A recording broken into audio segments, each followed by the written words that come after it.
기자슈 안지영입니다. 오늘은 전청조 사태, 그 후 현재 시점의 이야기를 해볼까 합니다. 지난해 연말 세간을 뜨겁게 달궜습니다. 10월 정도였으니까 벌써 1년이 다 되어가죠. 일단 그 결혼 발표 직후에 전청조의 각종 사기 행각이 드러나면서 결국 전청조는 지금 구속 상태로 재판을 받고 있습니다. 최근 여러 가지 어느 정도의 윤곽이 드러나는데 최종 판결까지는 더 시간이 필요합니다. 당초 징역 12년을 선고받았던 전청조는 또 다른 사건으로 4년형이 추가돼서 현재까지는 16년입니다. 이 형기가 최종 형기로 결정이 되면은 현재 28세인 전청조 44이 된 후에 사회로 돌아올 수가 있게 되는 거죠. 자, 그리고 오늘은 전청조보다는 남현희 씨 쪽에 초점이 맞춰지는 이야기입니다. 일단 전청조 관련된 논란에 대해서는 무혐의 처분이 나와서 불송치 결정이 내려졌어요. 자, 근데 이와는 별개로 또 하나의 치명적인 결과가 나왔습니다. 바로 지도자 자격 정지 7년입니다. 최근 파리올림픽에서 오상욱 선수를 비롯해 워낙 큰 성과를 거두면서 펜싱의 주가, 인기가 엄청나게 높아졌습니다. 근데 남해의 입장에서는 지금 이 시점부터 7년간 지도자 생활을 못한다? 사실상 펜싱 지도자로서 향후 어떠한 삶을 살게 될지 장담하기 어려워지는 상황이라는 거죠. 자, 그럼 이 상황에서 남현희 씨는 그동안 어떻게 지냈고 또 어떻게 대처해 나갈지에 대해서 꼼꼼히 짚어보겠습니다. 자, 근데 이 소식을 들은 분은 남현희 씨 이미 펜싱계에서 제명된 거 아닌가? 라고 떠올리는 분들이 꽤 있을 겁니다. 맞습니다. 여기에 비춰볼 때는 징계 수위가 낮아진 건데 일단 지난 6월입니다. 3개월 전이죠. 서울시 펜싱협회 스포츠공정위원회에서 최고 수준의 징계인 제명 조치를 했습니다. 자, 여기서 중요한 건 뭐냐? 이 사건이 전청조와 얼마나 연관된 사건인가 이 부분이에요. 일단 지난 3월입니다. 남현희 씨가 운영하는 펜싱 아카데미 지도자가 고등학교에 재학 중인 여학생을 상대로 중대한 범죄를 저지른 사실을 인지하고도 이를 신고하지 않은 일이 있었다는 거죠. 지도자로서의 보호 의무를 다하지 않았다는 겁니다. 당시 동업자인 전청조가 또 펜싱학원 학부모 간담회에서 피해 내용에 대해서 부적절한 발언을 한 행위를 제지하는 조치도 남현희 씨가 하지 않았다는 거죠. 즉, 사회적 물의를 일으켜 체육인의 품위를 훼손한 점 등이 비위 행위로 보고 징계 요구가 의결됐던 거죠. 실제로 이 국민체육진흥법에 따르면요, 체육단체 임직원, 지도자, 심판, 선수, 사설학원 운영자도 포함이 됩니다. 이런 경우 체육계 인권 침해를 비롯해 비리나 의심정을 인지했다면 스포츠윤리센터나 수사기관에 즉시 신고를 해야 하는 게 의무입니다. 이걸 이행하지 않을 경우에는 징계 대상이 되고요. 그리고 이 징계 요구는 관할 체육단체에서 2심제, 2차례에 걸쳐서 절차를 밟게 되는데 첫 번째 절차가 뭐였다고요? 지난 6월에 제명이 내려졌습니다. 그리고 이번에 두 번째, 2심제가 두 번째 징계 절차가 진행이 됐고 그 결과 7년간의 자격정지가 내려졌다는 겁니다. 자, 여기서 중요한 건 뭐냐?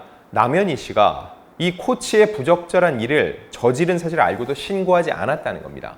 그리고 전청조가 피해자들에 대한 부적적인 발언을 할 때 이거를 제지하지 않았다는 것도 징계의 대상이 된다는 거죠. 그러면 가장 큰 잘못을 저지른 건 그 코치 아니냐 할 수 있죠. 중요한 거, 가해자로 지목받은 코치는 지난해 7월 이미 사망했습니다. 그래서 결국 경찰 수사는 공소권 없음으로 종결이 됐어요. 그런데 피해자 부모들은 당연히 후속 조치를 요구를 했고 스포츠윤리위원회에 징계 신청서를 제출했던 거죠. 그런데 여기서 원래는 제명이었던 남현희 씨의 징계 수위가 왜 7년 자격정지가 된 것이냐를 짚어보겠습니다. 남현희 씨에 대해서 서울시 체육회는 사회적 물의를 일으켜 체육인의 품위를 훼손하는 경우 중대한 사회적 경제적 폐해가 야기된 경우에 해당된다고 판단을 했습니다. 자, 그리고 이 결과에 따르면 남현희 씨는 2031년 8월까지는 지도자 자격이 정지돼요. 즉, 펜싱 지도자로 활동할 수가 없고 그래서 아카데미를 운영하며 직접 가르치면 무자격이 되고 이에 따른 조치를 또 받게 된다는 거죠. 자, 이 같은 판단에 대해서 피해자 측과 남현희 씨의 생각은 전혀 다릅니다. 일단 이 결과에 대해서 피해자 측은 언론을 통해 자격정지 7년이 현실적인 제재력이 있느냐 아쉬운 결과라고 했습니다. 7년이 꽤 긴 세월이지만 7년 후에는 다시 펜싱 지도자로 활동할 수 있다는 건데 이건 너무 아쉽다는 겁니다. 반면 남현희 씨 측은 전청조에게 속아서 이용당했다는 것이 경찰 불기소로 확인됐다. 그리고 범죄를 저지른 것도 아닌데 중징계가 내려진 건 이례적이라면서 의아한 부분이 많고 이번 의결은 소송이 아니어서 객관적인 판단이 이루어지지 않았다고 보고 곧 소송 절차로 다루겠다고 했습니다. 즉 지금은 체육회 차원에서의 징계인데 이게 부적절하다는 겁니다. 본인 입장에서 납득할 수 없어서 이젠 정말로 법의 판단, 소송을 통해서 이게 합당한 판단인지를 들어보겠다고 얘기를 하고 있습니다. 그럼 이 상황은 어떻게 봐야 될까요? 자, 다시 한번 말씀드리지만 남현희 씨는 이렇게 주장을 합니다. 전청조에게 속아서 이용당한 것이 경찰 불기소로 확인이 됐다. 범죄를 저지른 것도 아닌데 중징계가 내려진 건 이례적이라는 거죠. 왜 남현희 씨는 이런 주장을 했을까요? 징계가 과도하다고 본 겁니다.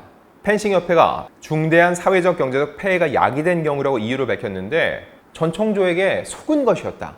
훨씬 더 심각한 다른 사안들과 비교해 볼 때 이번 징계 수위의 과도함이 확인됐다.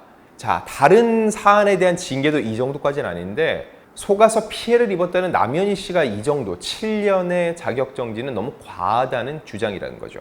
그럼 이 서울시 체육회 스포츠공정위원회는 어떤 부분을 중점적으로 봤을까요? 신고 의무 위반, 이 부분도 중요하지만 지난해 세간에 떠들썩하였던 이 전청조 사건 관련해 사회적 물의를 일으킨 부분을 주요 징계 사유로 봤다는 주장이 제기되고 있습니다. 즉, 신고 의무 위반, 안 한 거는 분명히 잘못했다.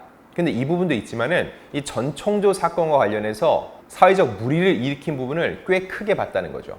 그럼 이쪽이 컸는데 이 부분은 그래, 사회적으로 이슈는 됐지만 하지만 경찰의 판단을 놓고 봤을 때 남현희 씨는 속았던 거였다. 그럼에도 불구하고 이 정도 징계가 내려진 건 과다하다라는 입장인 겁니다. 자, 이 부분에 대해서는 향후 소송 절차를 밟을 것이라고 했기 때문에 과연 법원이 어떤 판결을 내릴지 지켜봐야 될 것 같고요. 자, 다음은 전청조 얘기를 간단하게 짚어보겠습니다. 일단 전청조는 재벌 3세를 사칭해서 약 30억 원의 투자 사기를 벌인 혐의로 구속 기소됐고 지난 2월 징역 12년을 선고받아 2심이 진행 중입니다. 근데 왜 4년이 더해졌냐?